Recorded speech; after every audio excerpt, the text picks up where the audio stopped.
You're 18 and still under our roof. What a failure, my parents said, then kicked me out with nothing. Years later, I met them again in the lawyer's office when my name was the only one in the will. I'm 27 years old. And if you had told me 10 years ago that I'd one day inherit my grandfather's entire estate worth a jaw-dropping $3.5 million, I would have laughed in disbelief.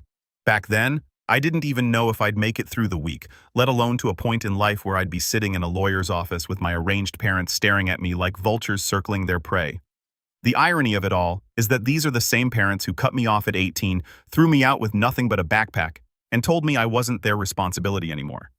Yet here we are with them suddenly reappearing at the will reading as though the past decade hadn't happened. Growing up, my family was complicated. My mom and dad weren't poor by any means. We lived in a nice enough suburban home. My dad worked as a regional manager for a logistics company, and my mom was a part-time teacher who liked to act like she ran the entire neighborhood. But they had one fatal flaw. Appearances were everything. My older sister Claire was the golden child, straight A student cheerleader, the one who never caused them trouble. She could do no wrong. I, on the other hand, was painted as the disappointment. I wasn't rebellious. Not really. I just didn't fit their mold. I liked art more than football books, more than cars, and I had this stubborn streak that meant I questioned things they expected me to just accept. That, to them, was unforgivable. The cracks really started showing when I was a teenager.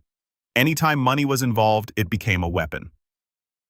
Claire got a brand new car for her 17th birthday while I was told to be grateful for hand-me-downs. She got her college tuition fully covered, while I was told if I wanted to go, I'd better figure it out myself. And when I tried to push back asking why things weren't equal, I got lectures about being a man and earning my place. My mom would roll her eyes and say things like, you've always been too sensitive. You expect the world to hand you things. My dad would mutter about how I'd never make it without them. I'll never forget one night at dinner when my father leaned across the table, looked me dead in the eye and said, "If you're still under our roof by 18, you're a failure." I laughed then because what else could I do? But inside, I was crushed.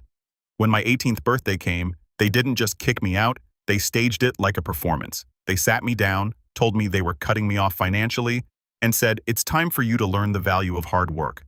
They gave me no money, no support, not even a safety net. I walked out of that house with a backpack, 2 changes of clothes, and a part-time job that barely paid enough for groceries. That night, I slept in the backseat of my car. Meanwhile, Claire was posting Instagram photos from her sorority house, smiling with a shiny new MacBook and a credit card from Dad.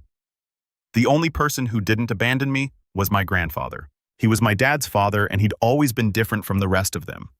Where my parents saw weakness, he saw potential. Where they mocked me for being quiet, he said, "Oliver, that's because you think before you speak." He didn't care that I wasn't the athlete or the golden child. He saw me for who I was. He'd invite me over for weekends, feed me, let me crash on his couch when things got bad. I never told him the full extent of what my parents had done. But he wasn't stupid. He saw the tension. He saw how I flinched when my dad's name came up. And over the years, he became more of a father to me than my actual dad ever was. Fast forward nearly a decade. I'd built a modest life for myself. It wasn't glamorous. I worked long hours, saved where I could, and kept my distance from my family. Claire would occasionally send me smug texts about her vacations or her new house, just to remind me I was still beneath her. My parents' silence, unless of course they needed something. Then suddenly, I'd get a call with my mom's syrupy voice. "Oliver, honey, how are you doing?" I knew better than to fall for it. I always kept my answers short. I wasn't going to be their backup plan. And then came the phone call I'd both dreaded and expected. My grandfather had passed away. It gutted me. Even though he'd been sick for a while, I'd convinced myself he'd pull through. Losing him felt like losing the only real family I'd ever had.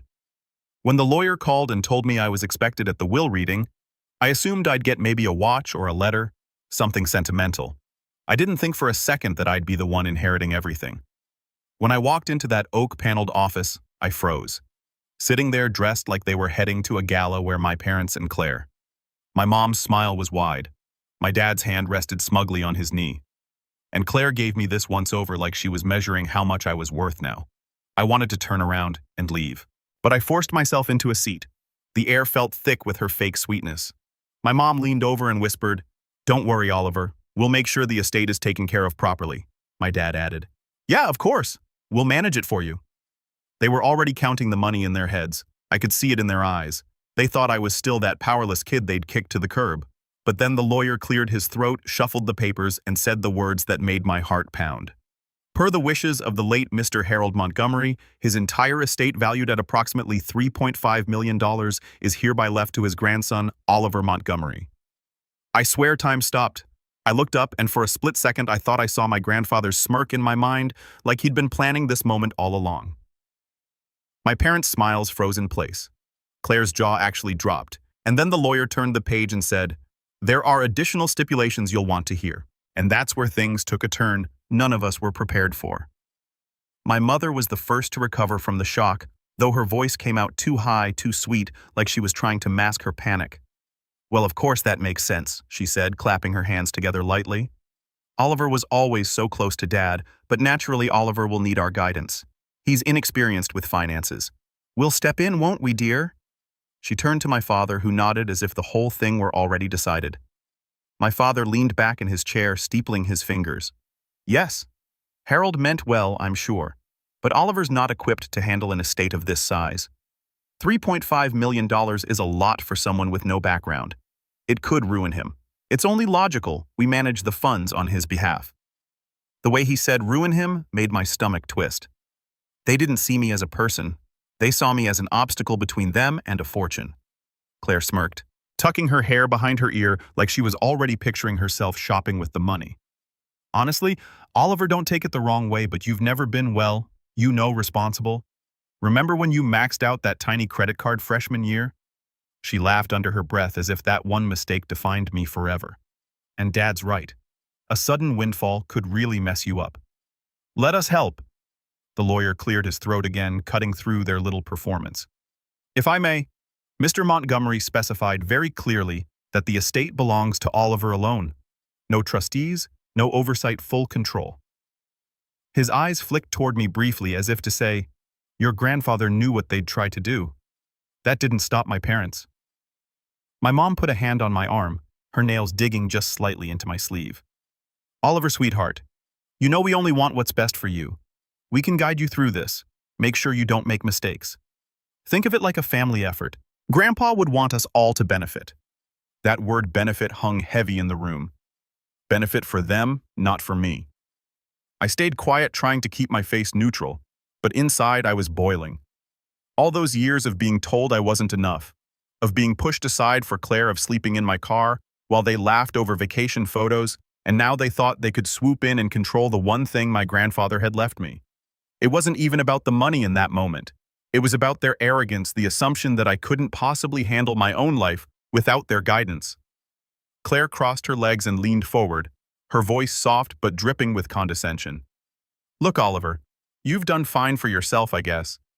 But this is different. You don't want to end up like those lottery winners who go broke in a year, right? I mean, think about it. You're not even a homeowner. You still rent, don't you? You don't have experience investing. What if you blow it all?" She gave a little shrug. "It just makes sense that Dad handles it. He's been managing money his whole career." What she didn't say, but I heard all the same, was that she thought I'd always be the failure, the one lagging behind, the one they could keep under their thumbs. The lawyer didn't even look up from his papers this time. Again, Mr. Montgomery's instructions are explicit. No one but Oliver is to control or manage the estate. My father's jaw tightened, but he forced a smile. "Of course, we're just concerned, that's all." "You understand, son," he said. Son, like it was some term of endearment, but it felt hollow. This was the same man who had told me I'd never make it without him, who had watched me pack my things on my 18th birthday without offering so much as $20 for food. Now he wanted me to hand over millions out of gratitude. My mom gave a little laugh, tilting her head. "Oliver, you know we always wanted the best for you. Maybe we were tough on you, but look how strong you've become. That was our way of preparing you. Don't hold grudges. Let's move forward as a family." I nearly choked at the hypocrisy. Preparing me by throwing me out, by letting me struggle while they showered Claire with everything. My grandfather had prepared me, not them. He taught me resilience, patience, and the value of quiet strength. Still, I said nothing. I wanted to hear every manipulative word. Let them dig their own holes. The lawyer continued reading through the stipulations, but I barely registered the words. My parents were whispering to each other, already strategizing. Claire tapped on her phone under the table, probably texting her boyfriend about how rich she was about to become. I sat still, but inside I felt something shifting. All those years of being dismissed, all those nights of wondering if I was worth anything, suddenly I had the power, and they hated it. When the lawyer finally finished, my mom stood quickly smoothing her skirt. Well, thank you, Mr. Thompson. Oliver, we'll discuss the details at home. You'll come over tonight, won't you? She said it as though it was already arranged, as though I'd automatically fall back into their orbit. My father added, yes, we'll get started on a plan. Investments, property management, taxes. Don't worry, we'll take care of everything. And Claire, with that same smug little smirk, leaned in close as we walked out. You're lucky, Oliver. If it weren't for us, you'd drown in all this. Don't forget who actually knows what they're doing. I clenched my jaw, my fists tight at my sides. Lucky no. I wasn't lucky. I was chosen. My grandfather had seen through all of them and decided to put everything in my hands. And as much as they wanted to pretend otherwise, they weren't in control anymore. But I didn't say a word, not yet, because I knew deep down that this was just the beginning. I left the law office that afternoon with my head spinning, the copy of my grandfather's will clutched in my hands like a lifeline. My parents had walked out with the kind of brittle smiles that come from swallowing disappointment, but I could feel their eyes burning into my back as I went. I knew them well enough to recognize that this wasn't the end of their schemes. It was only the start. And I wasn't wrong. That very evening around 9 p.m., I got a knock at my apartment door. When I opened it, there stood Claire, looking like she'd just stepped off a runway, perfume clouding the air. She gave me that same little smirk and slipped past me without asking. Cute place, she said, glancing around the small living room with an exaggerated lift of her eyebrows. But let's be honest, Oliver, this won't do anymore. You'll need something grander. And you know who can help with that? Me. I closed the door slowly, already exhausted. What do you want, Claire? She plopped onto my couch like she owned it, crossing one leg over the other. Simple. I'm here to make sure you don't embarrass yourself with this inheritance. You've been living small for so long you don't even realize what you've got. Think about it. Dad knows investments. Mom knows people. And I... She twirled a strand of hair around her finger. I know style. Imagine the three of us helping you. We could turn Grandpa's estate into something bigger, but only if you stop being stubborn. Her words stung, not because they held truth, but because they mirrored every insult my parents had ever thrown at me. Small, stubborn, incompetent. She'd learned the script by heart. I don't need help, I said firmly. Grandpa left it to me. Not you, not them, me. Her smile faltered just slightly, but she covered it with a laugh. Oh, Oliver, you really think that? You think Grandpa didn't expect you to lean on the family? You wouldn't even have met with that lawyer if Mom hadn't told you the time. That's when I realized she wasn't here to help. She was here to test me to see if I'd been. But the real betrayal came a week later. I got a call from the lawyer. His tone clipped. Oliver, I need to ask, did you authorize any changes to the estate account? My stomach dropped. No. What? There have been attempts to access the funds. Someone presented themselves at the bank as your representative. Luckily, the bank flagged it because of the stipulations in the will, but they were very insistent, claiming you had verbally authorized it. I knew immediately who it was. My parents. That night, I drove past their house. It looked exactly as I remembered.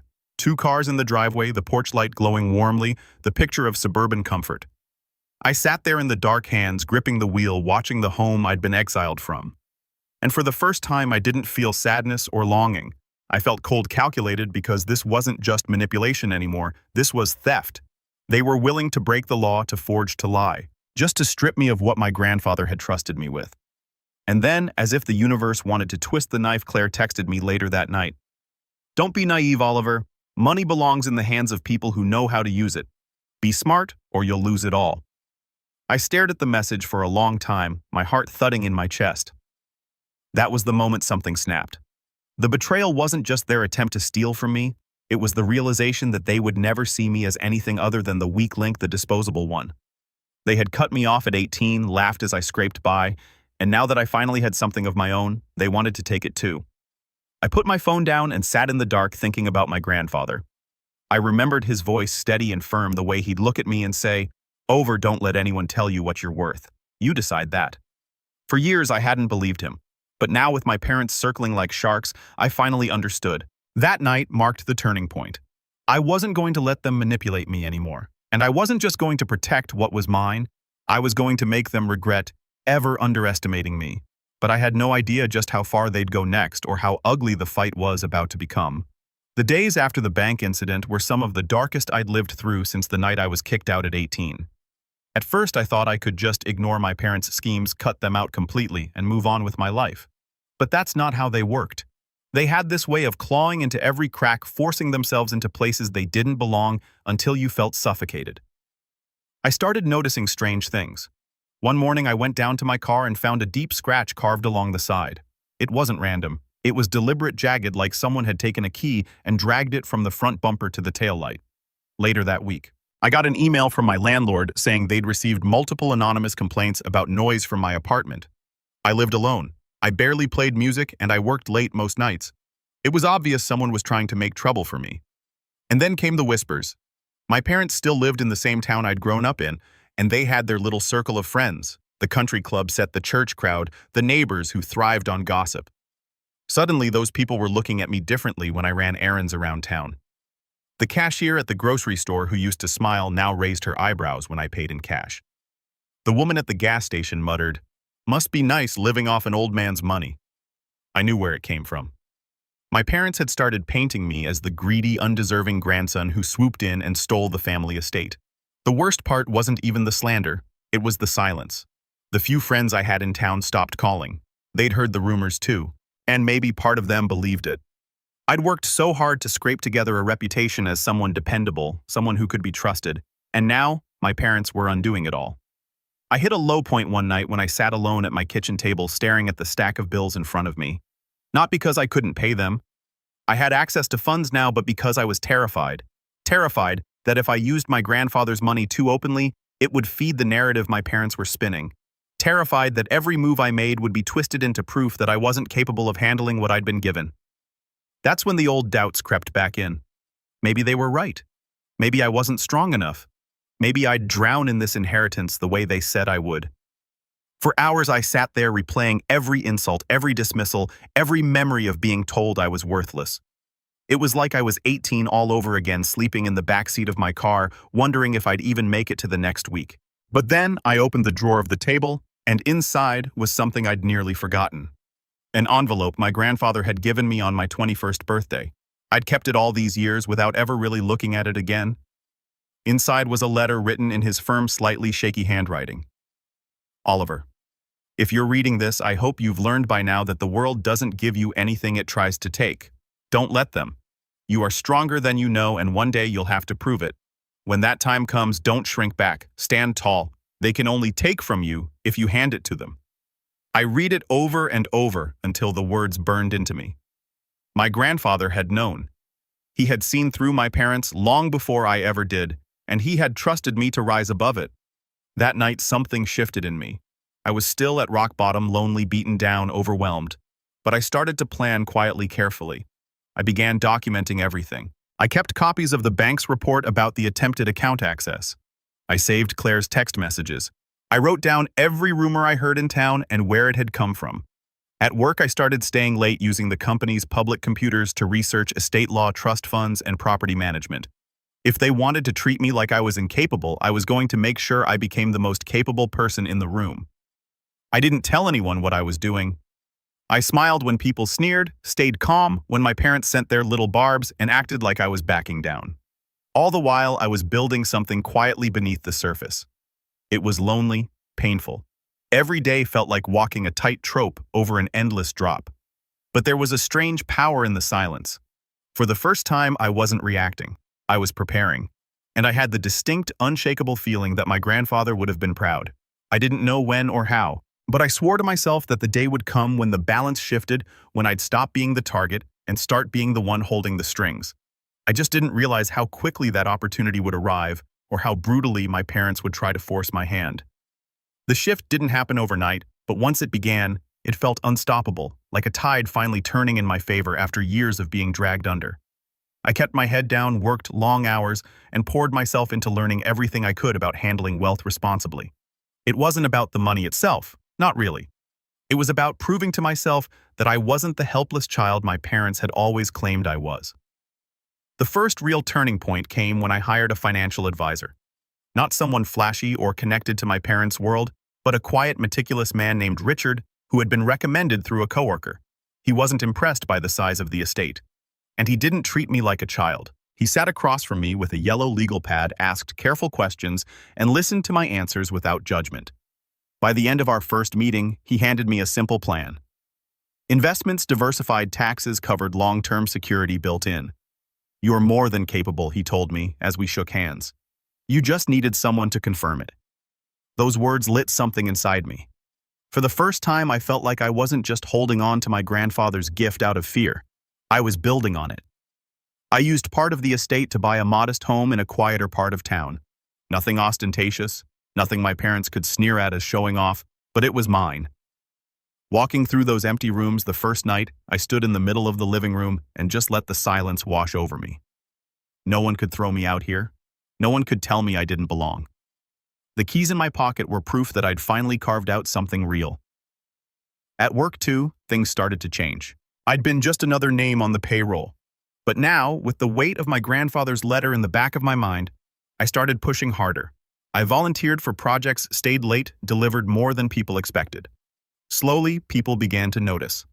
A promotion came, small but significant. My boss told me, "You've got leadership in you, Oliver. You just need to believe it yourself." I didn't broadcast any of this. I knew better than to let my parents catch wind of how well things were going. But inevitably word trickled out.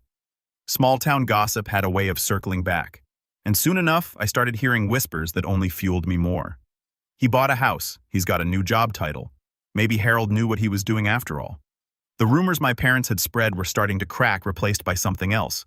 Respect, even if grudging. And that respect terrified my parents more than anything. One evening, Claire showed up at my new house uninvited. I didn't let her pass the porch. She stood there in heels, arms folded, her expression caught between disbelief and irritation. "Nice place," she said flatly. "Did you decorate it yourself? Or did you finally get someone to hold your hand?" I didn't bite. I just leaned against the doorframe and said, "I'm doing fine, Claire." "Better than fine." Her eyes narrowed. "Don't get cocky, Oliver. You think one house and a job promotion means you've won. Dad's already looking into ways too." She stopped herself, biting her lip, but I caught it. Dad's already looking into ways to what? Regain control, undermine me. It didn't matter. I knew then that they hadn't given up. And that's when I realized my rise wasn't just about survival anymore. It was about positioning. Every step forward was leverage. Every success was a weapon they couldn't take from me. I began aligning myself with people outside of my family's reach. I joined a local charity board in my grandfather's name, honoring the work he'd quietly done for years. I worked with people who respected my grandfather, who remembered his integrity and generosity. With each handshake and each connection, I was weaving a net of support around myself, one my parents couldn't break with gossip alone. Inside, I was still cautious, still carrying the scars of those early years. But for the first time, I felt a quiet confidence building. My parents had expected me to stumble, to drown in responsibility. Instead, I was learning to swim in deeper waters than they ever imagined. Still, I kept my preparations hidden. I knew the storm wasn't over. If anything, it was gathering. And when it broke, I wanted to be ready because I could feel it coming. My parents weren't the type to accept defeat quietly. They tried manipulation. They tried theft. They tried slander. None of it had worked. The next move I knew would be bigger, more desperate. And when it came, I had to be in a position not just to defend myself, but to strike back. The setup came almost by accident. Though in hindsight, it felt like my grandfather's hand guiding me even years after his passing. I'd been attending more of those charity board meetings, the ones I joined in his honor. And it was at one of these gatherings that I met a man named Daniel Grant. He was in his late 50s, a retired attorney with sharp eyes and the kind of calm presence that made you lean in when he spoke. He'd known my grandfather personally. Apparently, they played chess together every Thursday night for nearly a decade. When he found out who I was, his expression softened. "Harold was a rare man," he said, shaking my hand firmly. "I hope you know how proud he was of you." Something about the way he said it felt different, almost conspiratorial.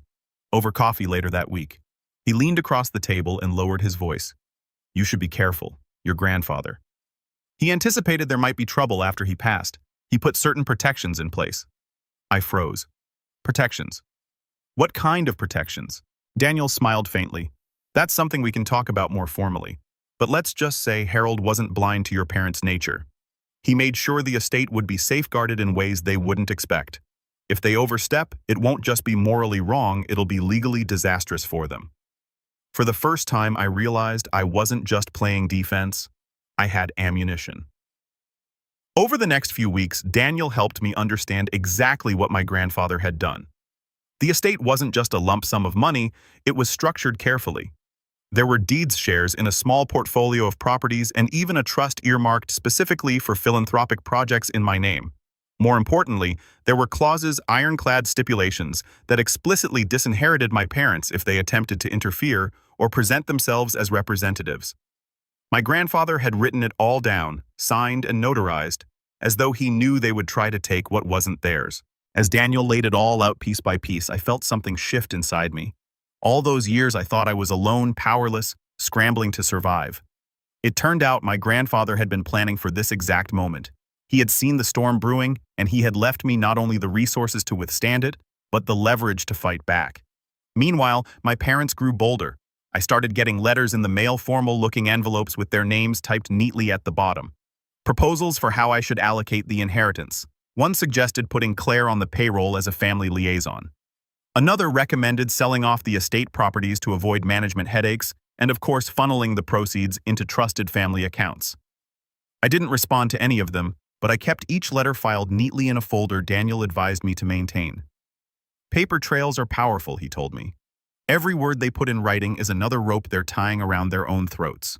At the same time, I was climbing higher in my own right. Work recognized me again this time, with a significant promotion that came with more authority and a seat at the table during strategy meetings. Suddenly, people who had once overlooked me were asking for my opinion, nodding when I spoke. It wasn't about the money anymore, it was about respect.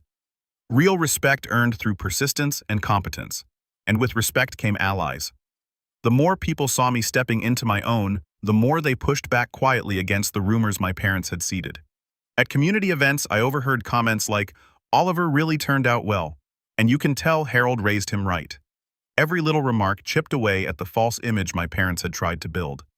The best part, they didn't know. They had no idea that while they were scheming behind closed doors, I was gathering allies' documents and quiet influence. They thought I was still that boy they'd tossed out with nothing but a backpack. They thought I'd cave hand over the reins and thank them for it. But I wasn't that boy anymore. I was a man with power, power they couldn't see coming. And then came the moment that tied everything together. One evening, Daniel handed me a small leather-bound notebook worn at the edges. "Your grandfather asked me to hold on to this until I felt you were ready," he said. Inside were pages of my grandfather's handwriting notes, reflections, and at the back a detailed outline of how to counter every move he predicted my parents might make. He hadn't just left me money, he had left me a playbook. As I closed the notebook, my hands trembling, I realized something with bone-deep certainty. The time for simply surviving was over. I wasn't just going to defend what was mine, I was going to set the stage so that when my parents inevitably made their next move, I'd be ready to crush it completely. They wanted to play games with me. They had no idea I was already holding the winning hand. The breaking point came faster than I expected. My parents had been circling for months, sending letters hinting through neighbors and making not-so-subtle remarks whenever we crossed paths in town. But when they finally made their move, they went big. Too big. One crisp autumn morning, I got a call from Daniel. His voice was calm, but there was a sharpness to it I hadn't heard before. "Oliver, your parents filed a petition with the court this morning. They're claiming you're unfit to manage the estate and are requesting guardianship of the assets." Guardianship. They were actually trying to have me declared incompetent at 27 years old. After everything I'd built for myself, I almost laughed when he told me. The absurdity of it nearly overwhelming. But then the sting hit because this wasn't just another attempt to manipulate me behind closed doors. This was public. This was them dragging my name through the mud, trying to brand me as incapable in front of the entire community. And that was their mistake. Daniel and I had been preparing for months, quietly collecting every scrap of evidence of their interference, the attempted bank access, the manipulative letters, the rumors they'd spread, the wool stipulations my grandfather had laid out with surgical precision. Piece by piece, we had built a case so airtight it practically glowed. The court date arrived on a gray Tuesday morning.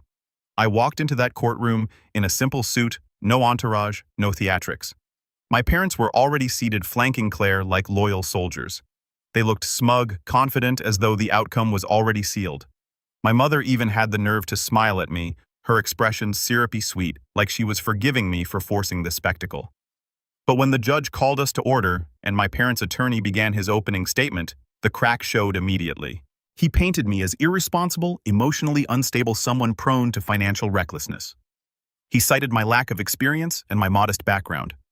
Claire nodded dramatically at each point, playing her role to perfection. And then, it was our turn. Daniel rose slowly, his presence commanding, without needing to raise his voice. Your Honor, what we have here is not a question of competence, but of greed. He began laying out the documents one after another. The forged attempt at the bank, the letters proposing that I hand over control, the text messages dripping with condescension. The stipulations in the will that explicitly disinherited my parents if they so much as attempted to interfere. The courtroom grew quieter with each piece of evidence. My parents shifted uncomfortably, their smugness slipping. Claire's jaw tightened, her arms folding across her chest. And then came the final blow. Daniel held up the leather-bound notebook my grandfather had left me. Mr. Montgomery anticipated this very situation. In his own handwriting, he described his concerns about his son and daughter-in-law's history of manipulation. He wrote, and I quote, "If they attempt to take what is not theirs, it will be proof enough of why I chose Oliver." The words echoed in the courtroom like a gavel strike. I saw my mother's face pale, my father's fists clench, Claire's eyes dart to the floor. When the judge finally spoke, her tone was crisp and final. The petition is denied. The estate will remain solely in Oliver Montgomery's control. Furthermore, this court cautions the petitioners against any further attempts to undermine the explicit wishes of the deceased. This matter is closed. It was over in less than an hour, but the fallout was instant. My parents' attempt to seize control had not only failed, it had publicly exposed them for exactly what they were: manipulative, greedy, desperate. As we left the courtroom, my mother tried one last time. She reached out, her voice trembling with false warmth. Oliver, sweetheart, we only did this for you. You don't understand how much pressure this is. Let us. I stopped and looked at her, calming a way I hadn't been my entire life. No, I said simply. You did it for yourselves. Grandpa knew it, and now everyone else does too. Her hand froze in the air before dropping to her side. My father muttered something under his breath, but he couldn't even meet my eyes. Claire stormed ahead, her heels clicking like gunshots against the marble floor. I walked out of that courthouse with the weight of years lifted from my shoulders. Not only had I defended my grandfather's trust, but I'd done it with a calm they never expected from me. They had underestimated me every step of the way, and in the end, their own arrogance had undone them. But this was only the beginning of their reckoning. Because while the courtroom had settled the legal battle, the real fallout, the social, the personal, the irreversible, was still waiting just around the corner. The weeks after the court hearing were like watching dominoes fall one after another in slow motion. My parents had walked into that courtroom believing they'd win, believing they could bend the world the same way they'd bent me when I was young. But the judge's ruling had done more than deny their petition. It had stripped away the illusion they'd built for decades. And once the mask slipped, the whole town began to see them differently. It started small. My mom's circle of friends at the country club, the ones she'd spent years gossiping with, began to distance themselves. Where once she'd been the center of attention, now conversations stopped when she walked into the room. One woman even told me quietly, "We had no idea how badly they treated you, Oliver." I'm sorry. My mom tried to keep up appearances, but the icy smiles and hushed whispers told me her reputation was collapsing. My father fared no better. His company had heard about the hearing. Small towns have a way of carrying stories into every corner, and suddenly his financial expertise wasn't such an asset anymore. Clients grew weary, meetings were canceled, and eventually word spread that he'd been asked to take an early retirement. For a man whose identity was tied entirely to his career, the humiliation was devastating. And Claire, oh Claire, her fall was the sharpest of all. She had built her social status on the back of being the golden child, the one who could do no wrong, the one who mocked me while being showered with gifts. But after the hearing, people saw her differently. At parties, she was no longer the center of attention, just the girl who had tried to steal from her own brother and failed. Her boyfriend left her not long after, and I heard through the grapevine that she'd moved back in with my parents. The three of them under one roof again, feeding off each other's bitterness like a slow poison. Meanwhile, my own life expanded in ways I hadn't imagined. The estate wasn't just money, it was opportunity. I invested in myself in projects my grandfather would have been proud of. The charity board grew into something larger, and I found myself stepping into leadership roles where my voice mattered. For the first time in my life, I wasn't the outsider. I wasn't the disappointment. I was someone people respected. But the most powerful moment came one evening when I drove past my parents' house, the same house I'd been thrown out of at 18 with nothing but a backpack. The porch light was on, but the lawn was unkempt, the shutters in need of paint. The house looked tired, worn down, almost like the people inside it. I parked across the street for a while watching. Memories washed over me. The night of my exile, the years of mockery, the endless comparisons to Claire. For so long, this place had represented my failure, my shame. But now looking at it, I felt nothing but clarity. They hadn't destroyed me. They had forged me. Every insult, every dismissal, every cruel word had built the resolve I carried now. And then I realized the revenge was complete. Not because I had humiliated them in court, not because they'd lost their standing, but because I no longer needed their approval. Their power over me was gone entirely. I rolled down my window, letting the cool night air in, and whispered to myself words I'd never dared say before. Grandpa was right. I decide what I'm worth. With that, I put the car in gear and drove away, leaving the house and everything it represented behind me. They had tried to cut me out of their lives. In the end, I had cut them out of mine.